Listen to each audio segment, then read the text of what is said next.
आप सब लोगों को मेरा नमो बुद्धाय जय भीम। मैं आप सबका अपने YouTube चैनल में स्वागत करता हूँ, जिसका नाम है एक कदम बुद्ध के धम्म की ओर में। और आशा करता हूँ कि आपको इस चैनल के द्वारा प्रसारित किए गए सभी वीडियोस पसंद आ रहे होंगे, आप देख रहे होंगे और समझ रहे होंगे। तो हम जान रहे हैं बुद्ध और उनका धम्म। डॉक्टर बाबा साहब आम्बेडकर ने बुद्ध और धम्म एक किताब जो लिखी है, उसके बारे में हम जान रहे हैं। हमने अब तक कल जो दिखा है बाबा साहब की उस किताब की प्रस्तावना देखी है, उससे पहले परिचय भी देखा है। और आज हम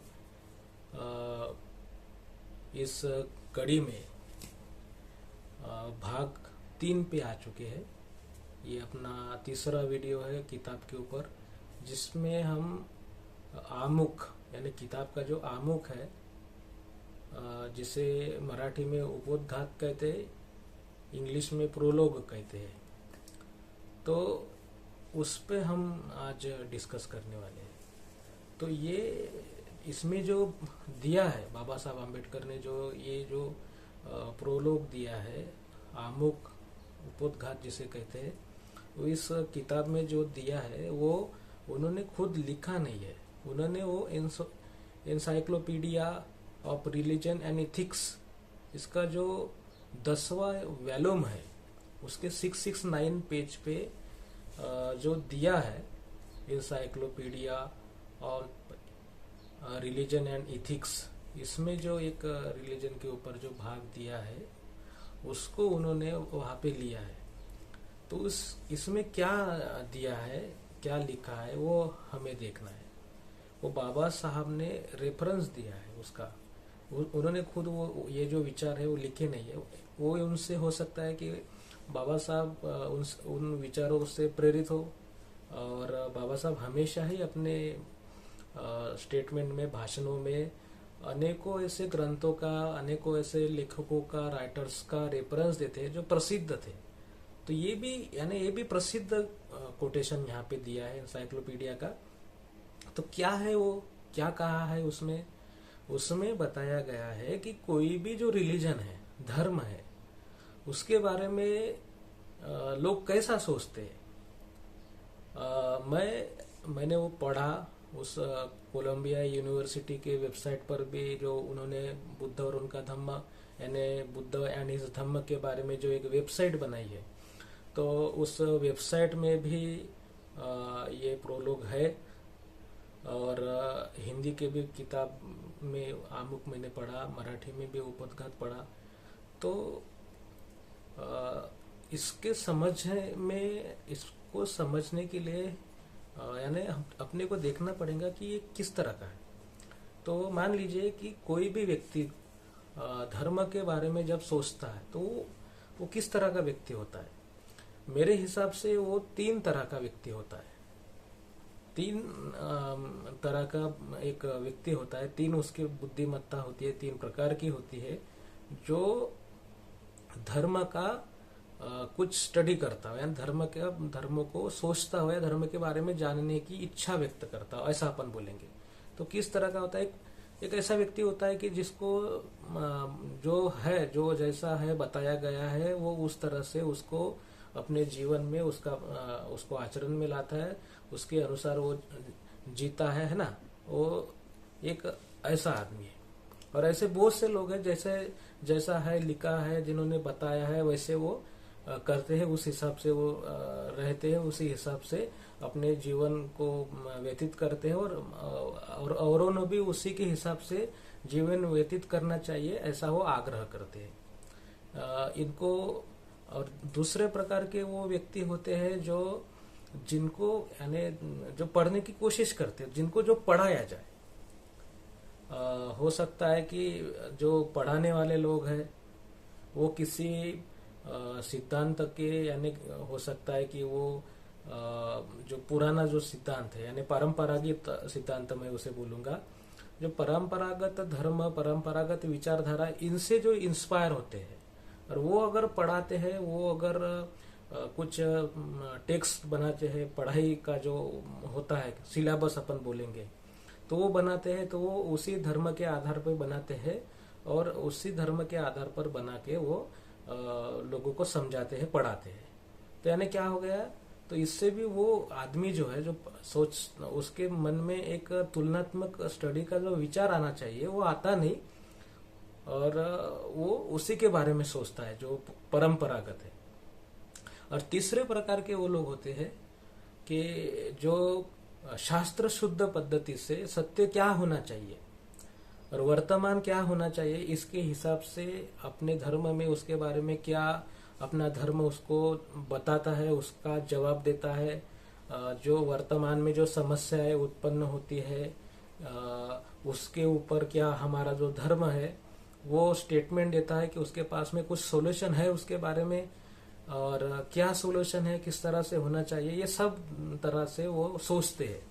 तो ये जो तीसरे प्रकार के जो लोग हैं ना, ये बहुत कम है। और ये तीसरे प्रकार के लोग ही रेवोल्यूशन लाते हैं, क्रांति लाती है। और इन्हीं के विचारों के कारण ही यानी जो समाज की जो प्रगति हम देखते हैं तो वो इन्हीं विचारों के कारण होती है, जो तुलनात्मक स्टडी करते हैं। और पहले प्रकार के जो है अंधाधुंध जैसा है वैसे चलते हैं, वो लोग होते हैं। दूसरा जो है कि बड़े लोगों ने बताया, बड़े लोग बोल रहे हैं तो बस वैसा है, तो इसके लिए वो वैसा चलते हैं, है ना। तीसरे प्रकार के कम होते हैं। तो ये जो इसके ये कैसे डिसाइड होता है कि किस तरह से लोग सोचते हैं अपने धर्म के बारे में। तो ये ऐसा होता है कि कुछ जो मैंने अभी तीसरे प्रकार के जो लोग आपको बताए हैं, तो तीसरे प्रकार के जो लोग होते हैं तो वो उनको ऐसा लगता है कि परंपरागत जो विचार है और वर्तमान में जो विचार है तो इनमें कुछ दोस्ताना संबंध हो, इनमें एक रिलेशन हो, जिससे हमारे पुरातन जो विचार है, हम जिस विचारों के ऊपर चलते आ रहे हैं, उन विचारों का जो है एक संबंध बना रहे। और ऐसे ही नहीं तो वो जो भविष्य में जो समस्याएं उत्पन्न होगी, भविष्य में जो समस्याएं निर्माण होने वाली है, उन सब को इनके माध्यम से क्या मिले, एक आंसर मिले, ऐसा सोचते हैं। तो ये तो हो गई कि इनके यानी इनके मन में ऐसा क्यों आता है। रिलीजन जो है, रिलीजन को हम मानते हैं कि वो जो रिलीजन होता है उसमें परिवर्तन नहीं होता। वो रिलीजन उसे ही कहते हैं कि जिसमें कोई परिवर्तन नहीं होता, जो अपरिवर्तनशील रहता है बहुत से लोगों के विचारों से, यानी वो मनुष्य के द्वारा निर्माण नहीं होता, वो ईश्वर, खुदा, गॉड, ये जो लोग हैं वो बनाते हैं और वो इंसान नहीं होते। तो इसलिए वो पुरातन विचार वर्तमान में और भविष्य में ये कैसे होना चाहिए, एक सभी का आधार होना चाहिए, उसी के हिसाब से सभी चीजें होनी चाहिए। तो बाबा साहब ने जो इस एनसाइक्लोपीडिया का जो रेफरेंस दिया है, तो उसमें बताया गया है कि 4 ऐसे कैटेगरीज है, 4 प्रकार का जो विचार है, उसके कारण लोग जो है रिलीजन के ऊपर पुनर्विचार करते हैं। रिलीजन को जो है क्या बोलते हैं, तुलनात्मक स्टडी उसके वाली, वो फिर से ऐसा है, ऐसा होना चाहिए, किस तरह से होना चाहिए, कोई चीज धर्म के अनुसार होना चाहिए कि धर्म किसी चीज के अनुसार होना चाहिए, किसी वस्तु के अनुसार होना चाहिए, इस तरह से वो लोग स्टडी करते हैं। तो इसके 4 कारण उस इंसाइक्लोपीडिया में बताए गए हैं। वो 4 कारण जो है, एक तो है शास्त्रीय विचारों का जो है बढ़ोतरी, उनमें जलद विकास हुआ है शास्त्रीय विचारों में।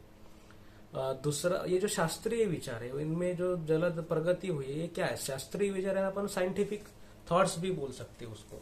तो साइंटिफिक थॉट्स जो है, इनको अगर हम देखें तो साइंस का जो विकास हुआ है, तो साइंस ने कुछ जो बातें अपने सामने लाई है, तो उसके बारे में बरेच से धर्मों में, अनेक धर्मों में जो कुछ चीजें बताई गई है, तो उनमें हमें विरोधाभास दिखता है। तो इससे आशंकाएं पैदा होती है कि धर्म किस तरह का है, यानी धर्म सही में ईश्वर ने लिखा है कि ऐसे ही किसी ने जोड़ दिया। एक उदाहरण मैं इसका देना चाहूंगा कि बहुत से धर्मों की किताब में, यानी पृथ्वी की निर्मित कैसे हुई, पृथ्वी कैसे, जो हमारी जो अर्थ है वो किस तरह से निर्माण हुआ है ना, सन किस तरह से निर्माण हुआ है, आदमी का जन्म किस तरह से हुआ है, ऐसे अनेक अनेक सी बातों, जो बहुत सी बातों पर स्टेटमेंट दिया जाता है। तो देखते हैं कि अभी कोई धर्म में बोलता है कि पृथ्वी जो है चपटी है ना, और साइंस बोलता है कि पृथ्वी गोल है। कोई धर्म में लिखा है कि पृथ्वी के इर्द गिर्द सभी ग्रह घूमते, और साइंस बोल रहा है कि पृथ्वी भी सूर्य के इर्द गिर्द घूम रही है ना। तो ऐसे कुछ चीजें हैं। तो ये शास्त्रीय जो विचार है जो आगे आ रही है, तो शास्त्रीय विचारों के कारण भी लोग अपने धर्म को पुनर्विचार उसके बारे में कर रहे हैं, उसका रिव्यू कर रहे हैं कि ये धर्म क्या है, कैसा है। धर्म ने अपने को सभी चीजें जो सत्य बतानी चाहिए, और उसके आधार पर हमारा वर्तमान और भविष्य होना चाहिए। लेकिन अगर जो कुछ चीजें हम ढूंढ रहे हैं और कुछ चीजें जो सामने आ रही, शास्त्रीय दृष्टि से, साइंटिफिक दृष्टि से अगर सामने आ रहे हैं, तो वो धर्म के जो बताए गए तत्व है उनके यानी उनको वो उनके अनुसार नहीं हो रही है ना, उनके अनुसार वो चीजें नहीं हो रही है, वो उनके विपरीत हमें दिख रही है। तो ये इसके वजह से भी लोग धर्म की चिकित्सा कर रहे हैं। दूसरी चीज है कि इस विषय वस्तु में लोगों की रुचि। तो कोई लोग धार्मिक होते हैं, तो जैसे मैं हूँ, तो मुझे लगता है कि अपना जो रिलीजन है, कोई भी रिलीजन, मैं कोई भी रिलीजन का हो सकता हूँ, है कि नहीं। तो कोई भी व्यक्ति जो धार्मिक होता है उसको लगता है कि हमारा जो रिलीजन है वो कैसा है, वो सर्वश्रेष्ठ है, सभी धर्मों से श्रेष्ठ है, ऐसा सबको लगता है। तो वो फिर जांचता है, परखता है, तो उसको इंटरेस्ट होता है उसको जांचने परखने में। तो वो देखता है फिर हमारा रिलीजन कैसा है, उसको काउंटर कैसे करे दूसरे रिलीजन को, है ना, ऐसे सोचते। तो उसके हिसाब से भी वो उसके स्टडी के लिए सामने आते हैं। तो ऐसा भी है। और तीसरा जो सोच है कि हमारे रिलीजन को जो कोई सुधारनावादी लोग जो रहते हैं, सुधारनावादी भी कुछ है, जैसे हमारे भारत में भी बहुत से सुधारनावादी हुए हैं, उन्होंने भी बहुत से धर्म में सुधारना करने की कोशिश की है ना। उनके जो समय है, उनके समय में धर्मों में सुधारना, जो हम धर्म सुधारना की चळवळ वगैरह जो देखते हैं, आंदोलन भारत में हुआ, तो उसमें भी बहुत से लोग हैं। तो ये जो तीसरे प्रकार के लोग हैं, उन्होंने क्या किया कि कुछ अपना जो धर्म है वो कुछ तार्किक दृष्टि से यानी उसको सही किया जाए। तो इस हिसाब से भी उन्होंने धर्म में परिवर्तन का, यानी धर्म के तत्वों में थोड़ा हेरफेर करने का प्रयास करते हैं वो लोग। और उनकी यानी ज्यादा से ज्यादा वो क्या कर सकते हैं कि कम अंधश्रद्धा वाला अपना धर्म बने। धर्म यानी धर्म जो है, धर्म आपको मान के चलना पड़ेगा कि धर्म जो है अंधश्रद्धा के अलावा दूसरा कुछ नहीं है। वो आगे अपने को समझ में आएंगे। तो लोग क्या करते हैं कि कम अंधश्रद्धा हो। अंधश्रद्धा तो रहेंगी, धर्म है, रिलीजन यानी अंधश्रद्धा, सुपरस्टिशन। तो धर्म को अपने धर्म को तो हम कम नहीं आंक सकते, इसलिए उसमें कम अंधश्रद्धा हो, सुपरस्टिशन हो, ऐसा उसको धर्म को जो है लोग परिवर्तन करने का यानी सुधारने का कोशिश करते हैं। चौथी जो बातें है वो राष्ट्रीय, अंतरराष्ट्रीय ऐसी घटना है जिनका प्रभाव धर्म पे पड़ता है और धर्म का प्रभाव उन चीजों पर भी पड़ता है। तो इस तरह से यानी इसको कैसे हम देखें, अभी हम जो विश्व है वो एक छोटा सा विश्व बन गया, सभी लोग पास पास में आ गए। तो हिंदू, मुस्लिम, है ना, जैन, बुद्धिज्म, बुद्धिस्ट लोग, जूइश हो गए, पारसी हो गए, जो जितने भी धर्म होंगे विश्व में, तो अभी उनको एक दूसरे के साथ में जो है ये व्यवहार करना पड़ता है। एक दूसरे के साथ में उनका कॉन्ट्रडिक्शन होता है, एक दूसरे के साथ में उनका कनेक्शन होता है, जो हम बोलते हैं उसको कम्युनिकेशन, है ना, वार्तालाप होता है। बहुत सी चीजों के बारे में एक दूसरे के साथ में संबंध रखने पड़ते हैं। और राष्ट्र जो है, तो राष्ट्र को तो एक दूसरे के साथ में स्थितियां यानी अंतरराष्ट्रीय संबंध है जो जोड़ने पड़ते हैं। तो अलग अलग धर्म के लोग हैं, तो इसके कारण भी धर्म का स्टडी किया जाता है कि अपने धर्म को किस तरह से ढाला जाए जिससे हम अंतरराष्ट्रीय और राष्ट्रीय परिप्रेक्ष्य में एक दूसरे के साथ में संपर्क बनाए सके, संपर्क के साथ में हम एक दूसरे के साथ में मिलकर आगे बढ़ सके। इसके कारण भी धर्म का रिव्यू होता है। तो ये जो मैंने आपको बताया है तो इस हिसाब से धर्म का जो रोल है, धर्म का जो चीजें है वो समझी जाती है, और उससे भी आगे जो जाते हैं तो उससे भी आगे इसके हिसाब से देखते हैं तो अनेक ऐसे सवाल खड़े होते हैं कि जिसका धर्म के ऊपर धर्म से जो हम आंसर चाहते हैं, तो जैसे मैंने पहले पूर्व में भी बताया कि धर्म से जो हम आंसर चाहते हैं ऐसे चीजें होती है कि जिससे हम यानी पृथ्वी की निर्मिति कैसे हुई, धरती किस तरह से विकसित हुई, है ना, न्याय हो गया, जस्टिस जिसे हम बोलते हैं, हमारा फॉर्चून बोलते हैं, यानी दैव जो है कि नहीं, उसको फॉर्चून बोलते हैं, तो वो किस तरह से बनता है कि नहीं, और ईश्वर है, गॉड है जिसने सबको बनाया, उसकी संकल्पना है, उससे आधारित जो सवाल है, तो इन सब सवालों से हमें आंसर मिले उन सब का, तो इसलिए भी धर्म का जो पुनर्विचार किया जाता है। और तभी यानी ऐसा जब विचार होता है तभी संघर्ष भी निर्माण होता है, क्योंकि मैंने जैसे बोला है कि धर्म यानी रिलीजन जो आया है वो कोई भी व्यक्ति रहे, वो तीसरे, मैंने जो 3 प्रकार के लोग बताए, तीसरे प्रकार का भी जो व्यक्ति रहा ना, तो वो जब तक धर्म को छोड़ता नहीं, धर्म छोड़ेगा तभी जाके वो सत्य की तरफ बढ़ सकता है, ना तो धर्म छोड़े बगैर वो उसका धर्म का पुनर्निर्माण हो ही नहीं सकता। अगर आपका धर्म किसी तत्व के आधार पे धर्म की निर्मित होती है, कोई भी धर्म कुछ चीजें उनमें प्रमुख होती है, जैसे ईश्वर हो गया, गॉड है ना, पुनर्जन्म हो गया, आत्मा हो गई, आत्मा का मोक्ष हो गया, तो ऐसे कुछ चीजें होती है जो मेन रहते हैं धर्म में। उसके अलावा धर्म इनको छोड़ा तो धर्म रहता ही नहीं। तो ये सत्य, ये जो बताई चीजें ये सत्य है कि असत्य है, इसके बारे में भी बुद्ध क्या सोचते हैं तो अपन बताएंगे, आपको समझ में आएंगे। तो इसीलिए जो है बाबा साहब आम्बेडकर ने देखा कि वो जो उनका जो धर्म है, पुराना धर्म, हिंदू धर्म, बाबा साहब हिंदू धर्म में जन्मे, लेकिन हिंदू धर्म में जन्मे तो वो हिंदू लोगों ने भी बाबा साहब को हिंदू नहीं माना, अस्पृश्य माना, है ना। उनको तो मंदिर में प्रवेश भी नहीं दिया जाता था, उनको तो पानी पीने का भी, यानी हिंदू होते हुए भी हिंदू लोग उनको पानी भी नहीं पिला सकते थे। और एक इतना बड़ा विद्वान होते हुए, डॉक्टर बाबा साहब आम्बेडकर के बारे में आपको तो सब कुछ पता है, वो जब बड़ौदा संस्थान में सैन्य सचिव थे, सेक्रेटरी थे, फोर्स सचिव, जो सैन्य होता है जो, है ना, तो फोर्स होती है सिक्योरिटी की, तो वो सचिव रहते हुए भी उनका जो चपरासी है उनके टेबल पे फाइल फेंक के देता था, उनको रहने के लिए मकान नहीं मिला बड़ौदा में। तो आप समझ सकते हैं कि बाबा साहब हिंदू होते हुए भी इनको हिंदू लोग हिंदू नहीं समझते थे। तो यानी इस तरह से एक व्यक्ति को ट्रीटमेंट मिल रही, तो वो अपने धर्म का जो पुनर्विचार करता है कि भाई किस, ये जो है मेरे यानी समृद्धि को, मेरे में जो एक डेवलपमेंट होना चाहिए उसका स्वीकार ही नहीं कर रहा मेरा धर्म, तो फिर उसकी पुनर्रचना वो कैसे करे? तत्वों को वैसे के वैसे रखते हुए, तत्वों को वैसे, आधार को जैसे के वैसे रखते हुए किसी धर्म की पुनर्रचना किस तरह से की जा सकती है? उन्होंने बहुत से लोगों को इसके बारे में बोला कि भाई आप, हम लोगों की इसमें सुधारना करनी चाहिए। लोगों ने नहीं मानी ना उनकी बातें, तो फिर उन्होंने अपने धर्म का ही पुनर्विचार किया, रिव्यू कर दिया, और फिर उन्होंने धर्म बदल दिया। और बदलने की घोषणा मैंने कल बताया आपको 35 में की, लेकिन जल्दी से जल्दी उन्होंने धर्म बदला क्या?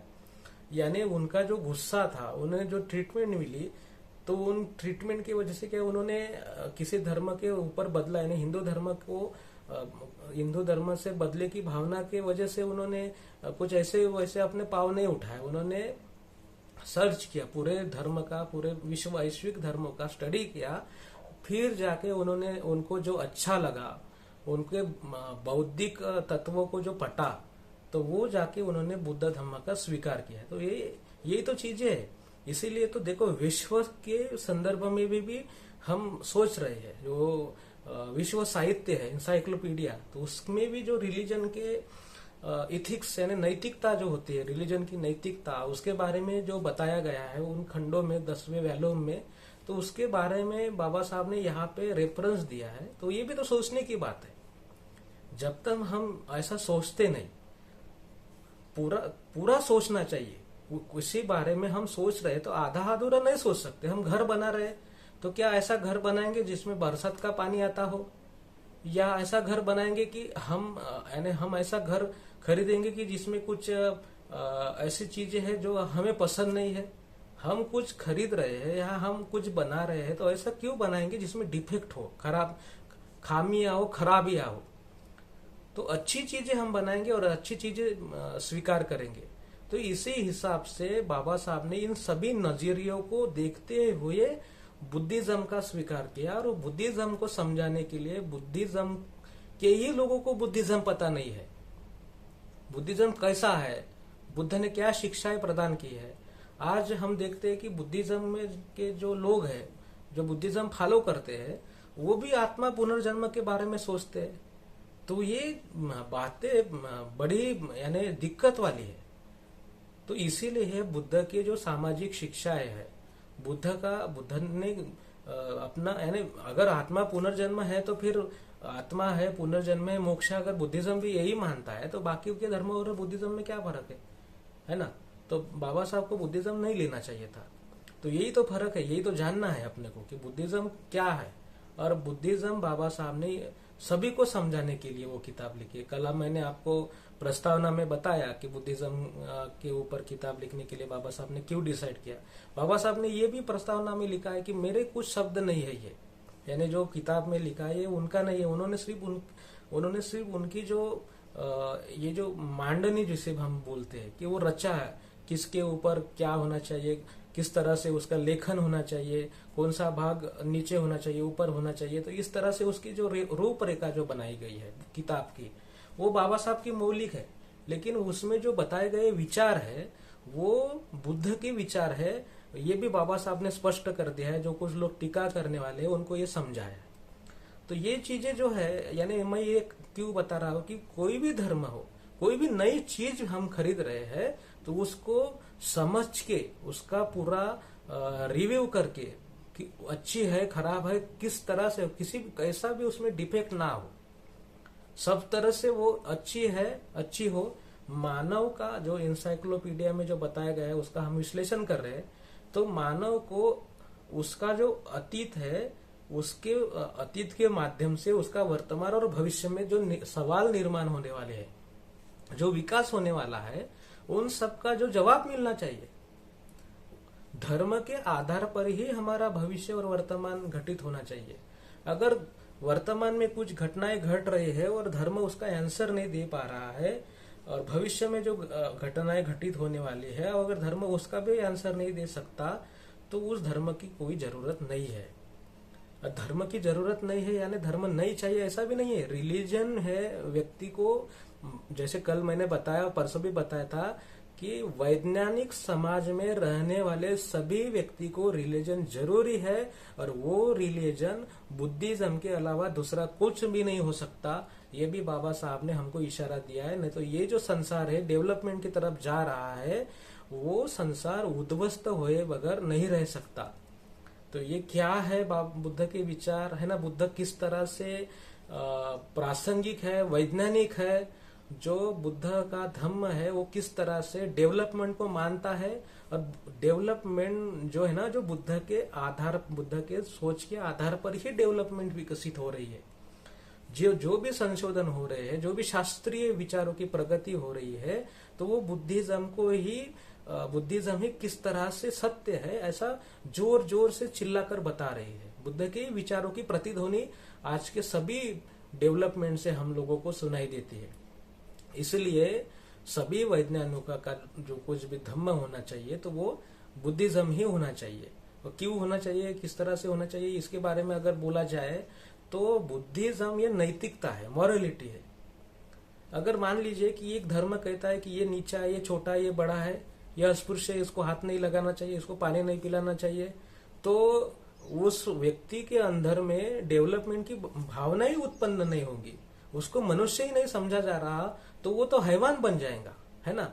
वो तो क्रिमिनल बनेगा ना। उसको क्रिमिनल बनने के लिए हम क्या कर रहे हैं, उसको यानी प्रेरित कर रहे हैं। तो वो अगर कोई व्यक्ति अगर इस तरह से सोचे, अगर किसी की बुद्धि को हम इस तरह से नहीं बना सकते कि वो हमारे ही कंट्रोल में हो।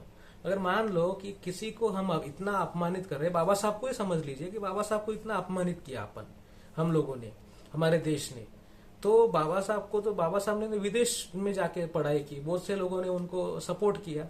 अगर उनके अंदर में अगर ये होती, यानी बुराई होती और प्रतिशोध लेने की ज्वाला उत्पन्न हुई होती, तो क्या इस तरह का ये मैत्रीपूर्ण संविधान इस देश को मिला होता? क्या तीनों गोलमेज परिषदों में जाके बाबा साहब ने अंग्रेजों को ये बताया होता कि आपको देश छोड़ देना चाहिए? क्या बाबा साहब ने ऐसा बोला होता कि मैं पहला और अंत में राष्ट्र भारतीय हूँ? ऐसा बोल सकते थे वो? उन्होंने ऐसा नहीं बोला। उन्होंने ऐसा कुछ नहीं किया जिससे देश की हानि हो। तो ये इसके पीछे क्या है? इसके पीछे बुद्धिज्म है, जो हमने कल भी देखा कि बुद्धिज्म की जो सोच है बचपन में उनके मन में जो घर कर गई, तो इसी की वजह से करुणा जो निर्माण होती है। तो यही तो चीज है। अगर विज्ञान जो है तीसरा महायुद्ध अगर रोका है तो वो बुद्ध के कारण ही रोका है, नहीं तो तीसरा महायुद्ध तो कब का हो चुका होता। क्रोध, हिंसा जो है, एक धर्म का दूसरे धर्म के ऊपर हावी होना, मनुष्य को धर्म से बांटना, इसी कारण तो हिंसा है। तो विज्ञान तो इस हिंसा को आगे बढ़ाएगा। विज्ञान का कुछ ये तत्व नहीं होता कि अच्छा बुरा, विज्ञान होता है, पर उसका अच्छा और बुरा इस्तेमाल करने की जो सोच है वो व्यक्ति को धर्म सिखाता है, और सिर्फ बुद्धिज्म ही सिखाता है। नहीं तो कोई भी धर्म उठा लो, इंसान कभी नहीं मानता, वो किसी न किसी धर्म को लेकर ही उसकी पहचान बनाता है। आप ये बात अच्छे से समझ लीजिए। इसीलिए तो जो कहा गया है बाबा साहब के द्वारा कि वैज्ञानिक समाज को अगर किसी धर्म की जरूरत है तो वो बुद्धिज्म की ही जरूरत है, और बुद्धिज्म ही उनमें मॉरलिटी निर्माण कर सकता है। मॉरलिटी उनमें उनको सवाल करता है बुद्धिज्म कि क्या तुम इंसान हो? तो तुम इंसान हो तो तुम्हारा पहला फर्ज है कि इंसानियत कायम रखो, इंसान को इंसान समझो। जो कुछ भी चीजें है वो इंसानियत के भलाई के लिए ही हम लोगों को उसका इस्तेमाल करना है, ये समझाओ। तो मैं ऐसा आशा करता हूँ कि आपको यह जो उपदघात, आमुख जिसे कहते हैं, प्रोलोग जिसे कहते हैं, वो आपको इस तरह से समझ में आया होगा। ये बहुत ही महत्वपूर्ण बातें हैं जिसके आधार पर सब, यानी कुतूहल ऐसा अपने मन में आता है कि ऐसा कैसे कौन सी चीजें बुद्धिज्म में है। बुद्धिज्म में आप मानोगे नहीं कि बुद्धिज्म एक ऐसा एक तत्व ज्ञान है जो किसी व्यक्ति के अंदर जो पोटेंशियल होती है, क्षमता होती है, उसको किस तरह से क्रिएटिव बनाया जाए, हानिकारक नहीं, सृजनात्मक, यानी कुछ निर्माण होने वाला। बाबा साहब के अंदर में जो पोटेंशियल था वो क्या बुद्धिज्म ने उसको कन्वर्ट कर दिया कि इस देश का बुरा करने में कन्वर्ट किया? नहीं किया। उनके अंदर जो पोटेंशियल था वो देखो बुद्धिज्म ने किस तरह से उसको क्रिएटिविटी, सृजनात्मकता में उसको कन्वर्ट किया है। तो ये सब चीजें हमको तो इस किताब के माध्यम से जाननी है, और खास तौर से तो अबौद्धों को तो बताना ही है हमें कि बुद्धिज्म क्या है। लेकिन जो बौद्ध है और बाबा साहब के द्वारा जो लोग बौद्ध बने हैं, उन लोगों को भी अत्यंत जरूरी है कि वो बुद्धिज्म को समझे और बुद्धिज्म को फॉलो करे, तभी जाके, नहीं तो वो जो लोग हैं वो इस तरह से बन जाएंगे कि मान लीजिए कि एक रास्ता है, फूलों से सजाया हुआ रास्ता है, लेकिन उसमें फूलों के साथ में जो फूलों के कांटे भी आ जाते हैं। तो उस तरह से जो है जिनको सुविधाएं मिली, वो कोई भी, यानी बुद्धिज्म के मान लेते हैं, जो नव बौद्ध है, बाबा साहब ने जिनको दीक्षा दी है, तो उन्होंने आरक्षण लेकर जो कुछ भी हासिल किया है, अगर वो बुद्धिज्म को अपने जीवन का आधार नहीं बनाते हैं तो उनमें और कांटों में कोई फर्क नहीं है। ना उनमें मैत्री है, ना ही उनमें करुणा है, ना ही उनमें किसी के लिए दया है, प्रेम है, कुछ भी नहीं है। जिस तरह से उन लोगों ने मनुष्यता का व्यवहार दिखाना चाहिए, करना चाहिए, तो वो कुछ भी दिखता नहीं है। इसीलिए बुद्धिज्म जो है वो उन लोगों को भी समझना जरूरी है। आशा करता हूं कि मेरी ये चीजें आप लोगों के समझ में आई होंगी, जो बाबा साहब के मन में भी जो था, तो मैंने आपको इस माध्यम से बताने का बहुत सारा प्रयास किया है। और आशा करता हूँ कि आप ऐसे ही हमारे इस चैनल के साथ में जुड़े रहेंगे। और लाइक करिए, शेयर करिए अपने दोस्तों के साथ में, और ज़्यादा से ज़्यादा लोगों को इस चैनल से जोड़िए, सब्सक्राइब करने के लिए बोलिए, क्योंकि बुद्धिज्म को हमें जानना है, समझना है, बहुत अच्छी तरह से समझना है, और बुद्धिज्म का प्रसार प्रचार करने में सहयोग प्रदान करे। इसी के साथ मैं अपने वाणी को देता हूँ विराम। नमो बुद्धाय, जय भीम।